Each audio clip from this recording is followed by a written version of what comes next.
దేశవ్యాప్త సమ్మెని దేశవ్యాప్త సమ్మెని భారత్ బంద్ లో భారత్ బంద్ లో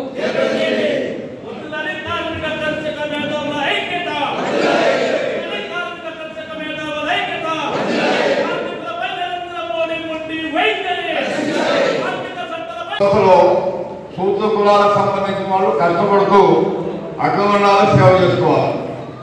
ఇప్పుడు మోడర్నైజ్గా వచ్చి అగ్రవర్ణాలు ఉన్నాయంటే పాలకులు, పెట్టుబడిదారులు, వ్యాపారస్తులు, వీళ్ళు అగ్రవర్ణాలు.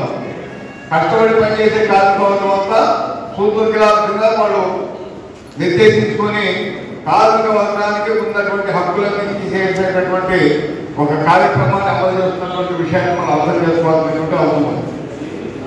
గత 100 సంవత్సరాల క్రితం 1920లో ఫస్ట్ ఏఐటీసీ ఏర్పడినాక కార్మికులతో చేసిన పోరాటాల ఫలితంగా 1923లో కార్మిక నష్టపరిహారం వచ్చింది. 1926లో ట్రేడ్ యూనియన్ రిజిస్ట్రేషన్ యాక్ట్ వచ్చింది. 1936లో పేమెంట్ ఆఫ్ వేజెస్ యాక్ట్ వచ్చింది. 1947లో ఐడి యాక్ట్ వచ్చింది, పారిశ్రామిక ఉపాధుల చట్టం. బ్రిటిష్ వాళ్ళ హయాంలో చట్టాలని నేను చెప్తున్నాను. భారతదేశానికి స్వాతంత్రం వచ్చినాక ఇంకా అనేక చట్టాలు వచ్చింది. బ్రిటిష్ వాళ్ళ హయాంలో కార్మిక వర్గం పోరాటం చేసి జైళ్ళకి వెళ్ళి రాజకీయ ఉదిగమ్మాలకి సాధించుకున్నటువంటి చట్టాలని 4 కోట్లు పట్టుకొచ్చాడు.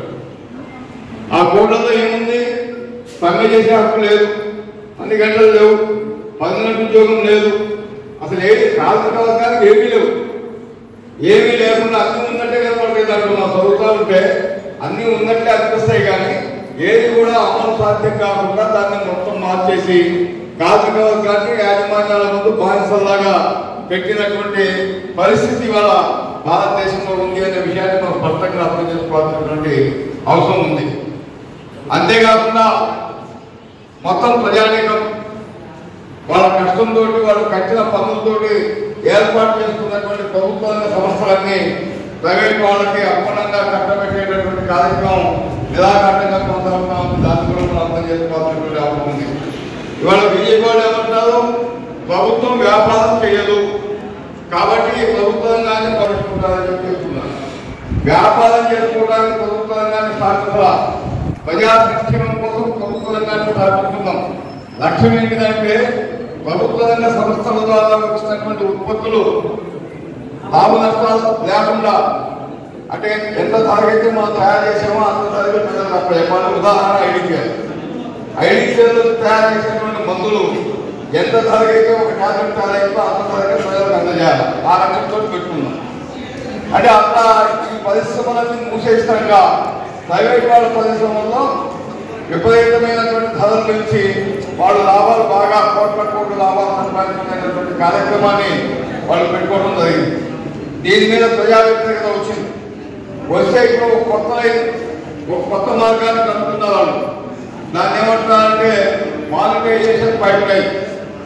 మానిటైజేషన్ పైప్ లైన్ ముందు మనం డిమానిటైజేషన్ అనే పదాన్ని విన్నాం. డిమానిటైజేషన్ అంటే పాత డబ్బుల్ని రద్దు చేసి కొత్త డబ్బుల్ని ప్రవేశపెట్టి బాగా డబ్బులున్న వాళ్ళ బ్లాక్ మనీని వైట్ మనీగా మార్చుకునేటటువంటి కార్యక్రమం అది అయిపోయింది. అయిపోయిన తర్వాత ఇప్పుడు మానిటైజేషన్ పైప్ లైన్ అంటే 300 రైళ్లు ప్రైవేట్ వాళ్ళకి అమ్మేస్తారంట. రైళ్ల పట్టాలు కొన్ని కిలోమీటర్లు వాళ్ళకి లీజ్ ఇచ్చేస్తారంట. తర్వాత కొన్ని వేల ట్రాన్స్ఫార్మర్లు లీజ్కి అమ్మడం కాదు, 90 సంవత్సరాల లీజ్కి 60 సంవత్సరాల లీజ్కి ఇచ్చేస్తారంట. వాళ్ళకి ఇవ్వడం ద్వారా 6 లక్షల కోట్ల రూపాయలు మేము కలెక్ట్ చేస్తామని చెప్పి చెప్తాము. ఇప్పుడు నేను సీతారామన్ గారు బడ్జెట్ ప్రవేశపెట్టి చాలా ఇస్తున్నాను. 25% పేదరికాన్ని మేము నిర్మూలించాము. ఎక్కడ నిర్మూలించాలో అది నేను ఎవరు పేదరికంలోంచి బయటకు వస్తే వీళ్ళ పథకాల వల్ల వాళ్ళు వచ్చి చెప్పాలి. మనకైతే ఉంది రెస్పాన్స్లో. ఇంకో విషయం కూడా ఏం చెప్తున్నారంటే ఇప్పుడు మొత్తం అందరికీ 1 కోటి మందికి ఉచితం తెచ్చిస్తారంట. ఇళ్ళ మీద సోలార్ ఇస్తారంట వచ్చే 5 సంవత్సరాలు. ఇట్లా మభ్యపెట్టి ప్రజల కులంతో మతంతో పేదలతో మభ్యపెట్టి చెప్తా ఉన్నాయి. ఇవాళ ప్రమాదకరమైనటువంటి అంశం ఒకటి ఏముంది మనం ముందంటే ఈ దేశాన్ని మేము హిందూ దేశంగా మారుస్తాం. ఇప్పుడు హిందూ దేశం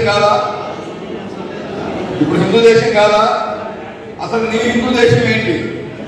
నువ్వు చెప్తున్నటువంటి హిందుత్వం ఏంటంటే బట్టి చాతుర్వర్ణ వ్యవస్థను తీసుకొస్తాం. 4 వర్ణాలను తీసుకొచ్చి బ్రాహ్మణ, క్షత్రియ, వైశ్య, శూద్ర ఈ 4 కులాల ఆధారంగా మళ్ళీ పరిపాలన చేస్తాం. సూత్ర కులాల వాళ్ళని అగ్ర కులాల వాళ్ళ దగ్గర బాధ్యతలాగా పెడతాం. వెట్టి జాతిని మళ్ళీ చేపిస్తాం. మళ్ళీ పాత రోజులు రావాలి, మళ్ళీ అడ్డాలు రావాలి అని చెప్పి ఈ పద్ధతితో వాళ్ళ ప్రయాణం కొనసాగుతూ ఉంది. దీంతో మత కుట్లాలు నడుపుతున్నారు.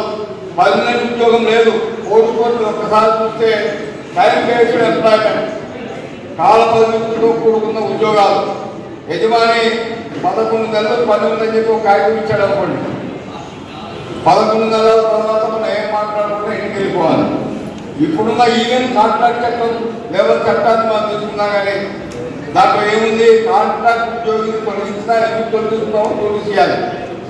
ఏ సమాధానం కోసం వెయిట్ చేయాలి. సమాధానం సంతృప్తికరంగా లేకపోతే ఎంక్వైరీ పెట్టాలి. ఎంక్వైరీ పెట్టి ఆ కార్మికులు చేసినటువంటి తప్పుని నిలుపుకుంటే అప్పుడు పనిష్మెంట్ ఇవ్వాలి. ఇవాళ ఉన్నటువంటి చట్టాల ప్రకారం.